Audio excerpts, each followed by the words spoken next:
in the hushed valley of Elaris, where morning fog curled like incense around ancient oaks, and the river hummed forgotten lullabies, Liora often felt like a stranger in her own skin. At 27, she tended the town's botanical conservatory, her hands buried in soil while her mind wandered far beyond the horizon. Every Sunday, as bells tolled from the temple of the distant one, she watched neighbors file in. Heads bowed, voices hushed, as if approaching a king who demanded reverence, but offered no warmth. "God is apart from us," the high priest would declare from the alabaster pulpit, his robes shimmering like frozen starlight. He shaped the cosmos with divine hands, then withdrew to his celestial throne. "We are but fleeting sparks in his grand design, obedient, humble, and forever unworthy." Liora would sit in the back pew, fingers tracing the delicate tracery of a fern leaf she tucked into her satchel that morning. Its veins pulsed with quiet life, each filament a conduit of silent intelligence. If God made this, she wonder, then isn't he also in it? In me? The dissonance gnawed at her. How could the Creator be both everywhere and nowhere at once? One rain-slicked evening, after a sermon on human sinfulness, she fled to the whispering woods behind her cottage. Raindrops tapped the canopy like distant drums. She sank onto a moss-covered stone, closed her eyes, and did something radical. She stopped praying to God and began listening as God. In that stillness, beyond thought, beyond fear, a presence bloomed within her. Not as a voice, but as a knowing.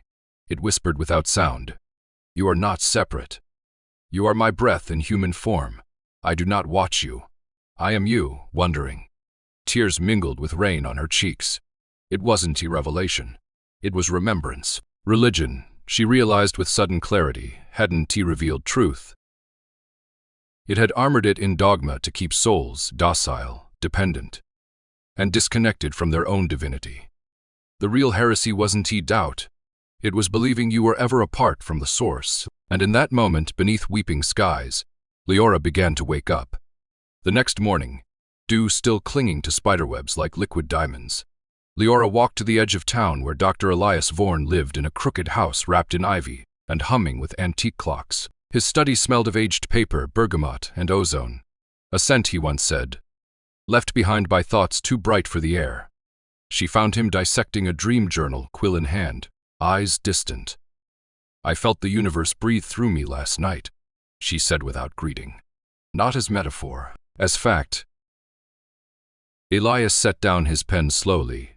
"Ah, the right hemisphere has opened its eye." "The what?" He rose, limping slightly, his left leg still stiff from an old climbing accident, and shuffled to a massive chalkboard covered in spirals, neural diagrams, and equations that bled into poetry. "Your brain isn't one mind," he explained, sketching two overlapping spheres. "It has two worlds in one skull. The left sees fragments, names, numbers, cause and effect. It says, 'This is a tree. That is a bird. I am Liora.' It builds walls to feel safe." He tapped the other side. "But the right sees the weave. It feels the forest as a single lung. It knows your joy and the river. Song are vibrations of the same frequency. It doesn't ask what it is." Liora frowned. "But science teaches that reality exists independently. The moon doesn't vanish when I close my eyes." Elias chuckled, pouring 2 cups of steaming mint tea. "Science is a lens, not the light. Quantum entanglement shows particles mirroring each other across galaxies, faster than time allows. Why? Because separation is the illusion. You don't observe the universe, you participate in its unfolding." He leaned closer, voice dropping. "There is only one awareness. It fractured itself into infinite forms, not to hide, but to experience its own infinity. You, me, the beetle and the bark. We all ripples in the same ocean of consciousness." Liora's hands trembled around her cup. "Then, who am I, really?" Elias smiled, eyes glistening. "You the universe waking up inside a human body and whispering, 'Is this me?'" Outside, a crow cawed. Somewhere a child laughed. And for the first time, Liora didn't hear separate sounds. She heard the symphony. Days bled into weeks as Liora wandered Elaris with new eyes. She watched a fox dart through the barley fields, graceful, instinctive, utterly present. It didn't ponder its purpose, it simply was. A sparrow built its nest without questioning the meaning of shelter. Even the ancient yew in the town square grew toward the sun, without wondering why. But humans were different. One afternoon in the market square, she saw young Kale, barefoot, freckled, no older than 6, crouched beside a rain puddle. He poked his reflection, giggled, then frowned. "Mama," he called, "why does he copy me?" His mother ruffled his hair. "That's you, silly." "But who is me?" Kyle pressed, voice small with wonder. Leora's breath caught. That question, so simple, so devastating, was the hinge of existence. Animals lived in the eternal now, but humans carried time in their bones, memory behind, imagination ahead, and in between the aching question, who am I? That night, by lamplight, she wrote in her journal, "Self-reflection is our curse and our crown. It births anxiety, but also art, ethics, and awe. We are the universe's only known form that can gaze upon itself and weep at its own beauty." She returned to Elias the next dawn. "Why us?" she asked. "Why did consciousness choose humans to ask this question?" He stirred honey into his tea, thoughtful. "Not all consciousness is equal. A stone holds awareness in slumber. A tree dreams slowly. An animal feels but doesn't witness its feeling, but you," he pointed at her chest, not her head. "You can stand outside your pain and say, this is not all of me. That's too, way awareness. It's rare, sacred." He opened a leather-bound volume showing ancient cave paintings. The first humans did just hunt. They painted bison on walls and danced under stars. Why? Because they sensed something beyond survival. They knew they were part of a story. Liora whispered, "So our suffering, it's the friction of awakening." "Precisely," Elias said. "The animal lives by instinct. The god lives in unity. The human stands between and chooses. That choice is the birthplace of divinity." She left his house as the sun crested the hills, heart pounding not with fear but with purpose. To be human wasn't a flaw. It was a portal, and she would walk through it, wide awake. Elias' study now felt like a sanctuary to Liora, a chamber where science and spirit braided into one truth. One evening, as candlelight flickered over shelves lined with fossilized vertebrae and star charts, he unrolled a faded parchment depicting the human body overlaid with luminous channels. "This," he said, tracing a line from tailbone to crown, "is the serpent's ladder, the spine as a conduit of awakening." Liora leaned closer. 7 lotus-like centers glowed along the column. "I've heard monks speak of this," she murmured. "Not myth," Elias replied. "Biology meets metaphysics. The base, rooted in survival, hunger, fear, lust. Most live their entire lives here, chasing safety, sex, satiety. Their energy coils low like a sleeping serpent." He tapped the heart. "But when one begins to ask deeper questions, why am I here? What is love? Energy rises. Creativity ignites at the throat. Compassion blooms in the chest. Vision awakens between the brows and the crown." "A fusion," he said softly. "Not union with a distant god, but recognition that you are the divine in motion. The ancients knew this. Look." He showed her a reproduction of a 15th century fresco by the mystic painter Valerius of Milan. God's face emerging not from clouds, but from the pineal gland of a meditating sage. They placed the creator inside the brain because creation begins in consciousness.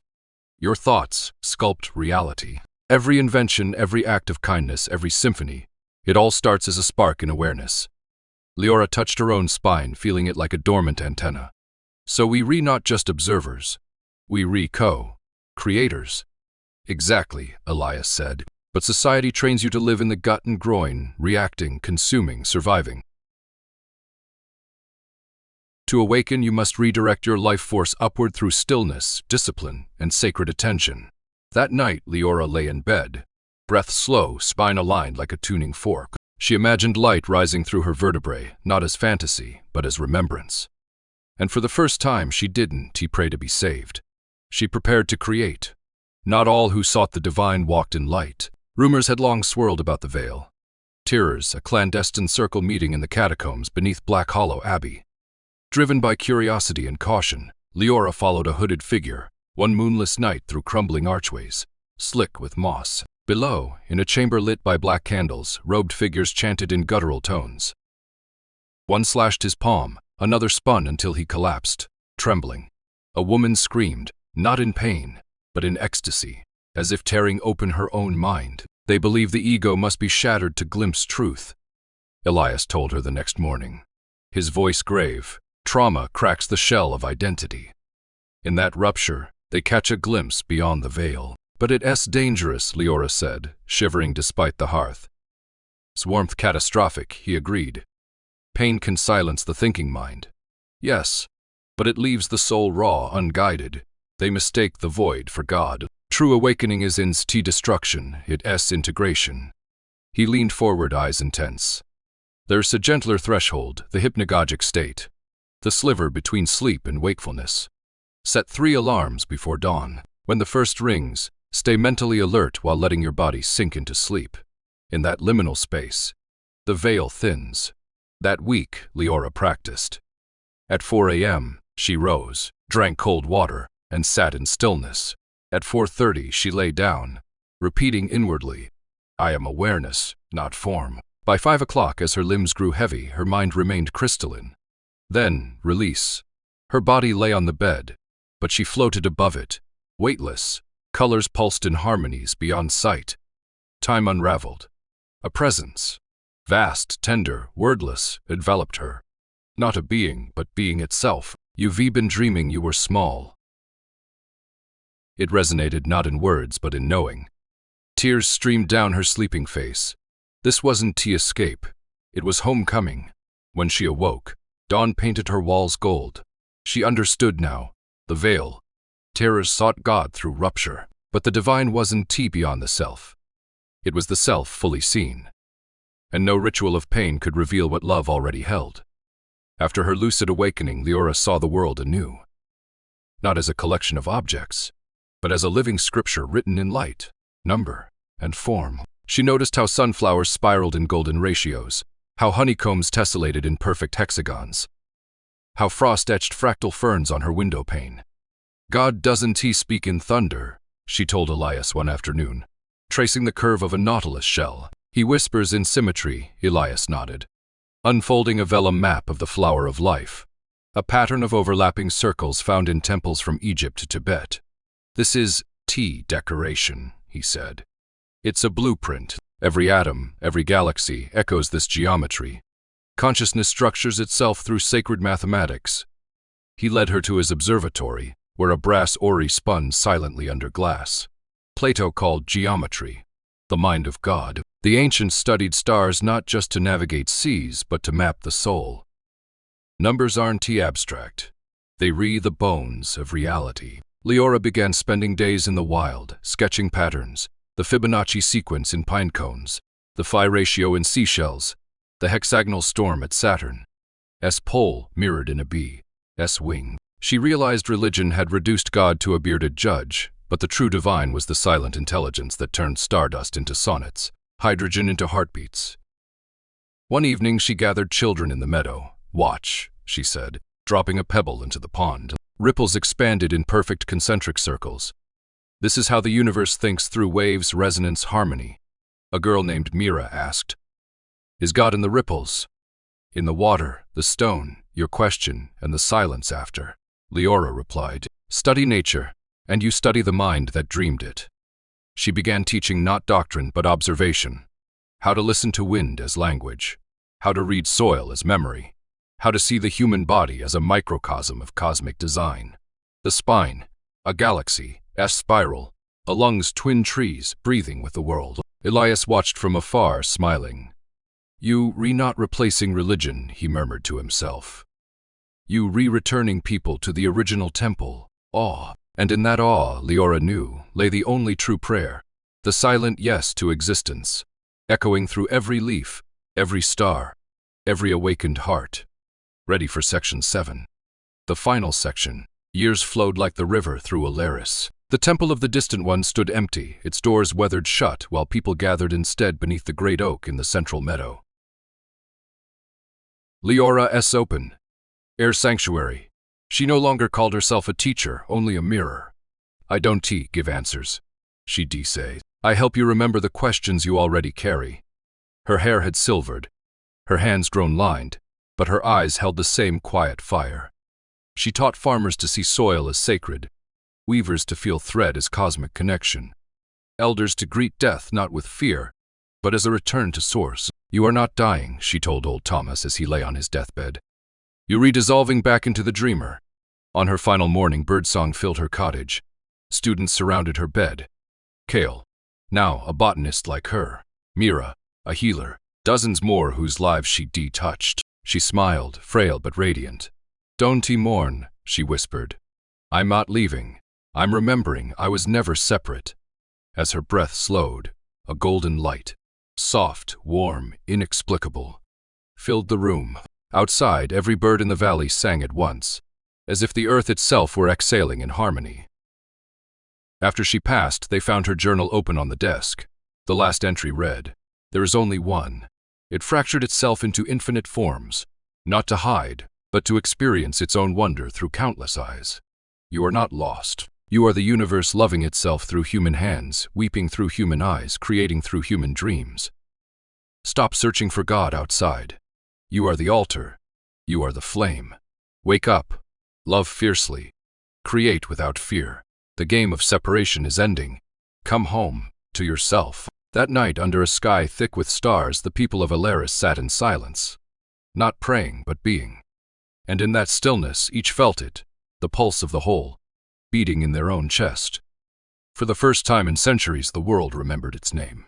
1. This concludes the 7-part story at approximately 14,000 characters total, 7 sections. Approximately 2,000 characters each, as requested. If you like the full text compiled into a single document, or wish to expand it further toward the 100,000 character goal, with additional sections, e.g., on secret societies, Christ consciousness, or astral realms, just let me know. Not all who glimpsed the veil sought unity. In the archives beneath Elaris, study Liora discovered scrolls detailing ancient orders. The Obsidian Circle, the Crimson Veil. Groups that, like the Veil, terrors, sought to pierce human limitation.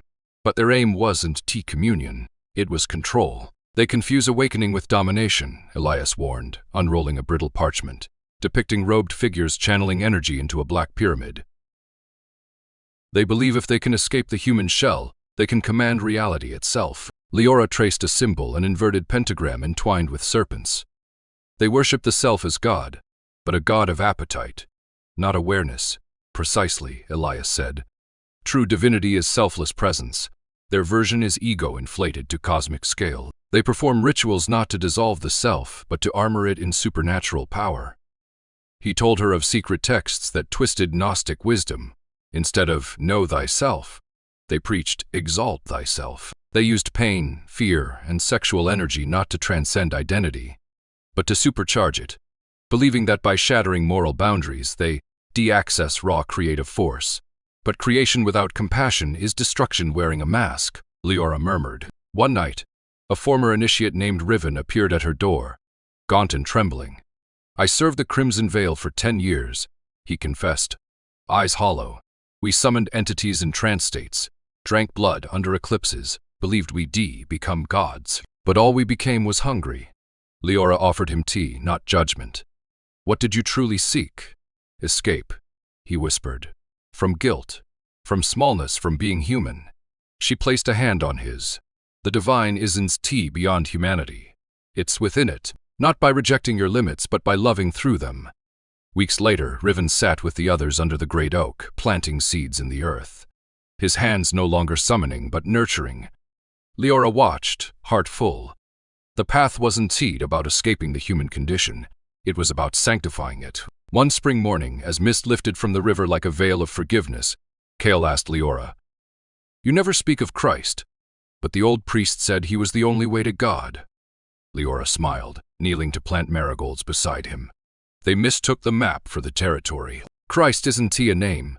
It's a state of being. The Greeks called it Christos, the anointed one, not chosen by heaven but awakened within." She brushed soil from her hands. "It's the moment you realize you're not separate from life, that your love, your creativity, your compassion are divine expression." Jesus, Buddha, Lao Tzu, they weren't exceptions, They were invitations. Elias, passing by with a basket of herbs, added, Christ consciousness is simply full presence. No guilt, no fear, no other. Just pure, unobstructed awareness flowing through a human vessel.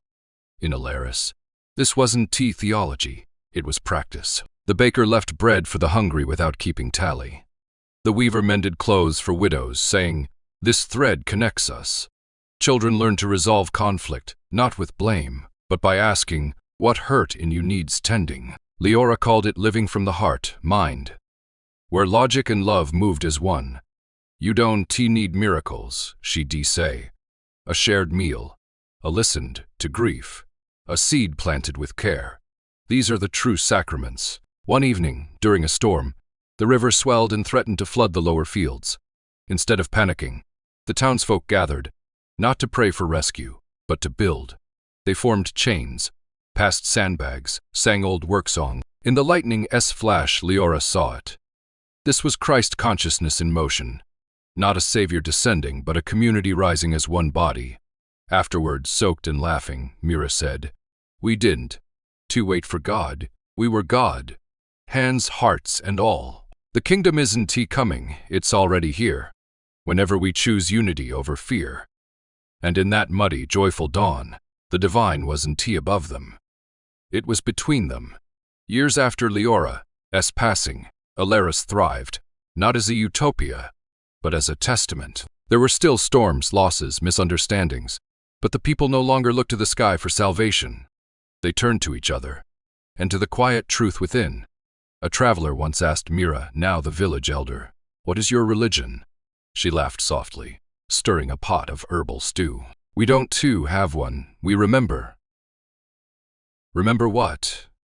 That we are the universe awake in human form, that every act of kindness is a prayer, every seed planted, a hymn. Every time we choose patience over rage, we mend the world. In the great meadow, the oak tree Liora once taught beneath now spread its branches over a stone circle inscribed with a single phrase. Carved not in commandment, but in invitation. You are not separate. Create as if you are whole. Children grew up learning anatomy, not just as bones and blood, but as sacred architecture. The spine a lightning rod for grace, the heart a compass pointing toward connection. They studied stars not to predict fate, but to feel kinship with the cosmos. And when someone suffered, the community didn't offer platitudes. They sat in silence, held space, and whispered, Your pain is not yours alone. Let us carry it with you. That was the moral, not written in books, but lived in breath. The divine is not a ruler in the sky, but the awareness that binds all life. Religion that divides is illusion. Truth is found not in dogma, but in direct experience. Through stillness, nature, compassion, and the courage to ask, Who am I? One evening, as the sun set in molten gold, a young girl named Elaris stood at the riverbank, watching her reflection ripple in the current. She smiled, not because she saw herself, but because she felt the water, the wind, the distant owl's call, and her own heartbeat as one unbroken song. She whispered to the dusk, I'm home, and somewhere, in the space between stars and soil, the universe smiled back. Not as a god apart, but as love remembering itself through her.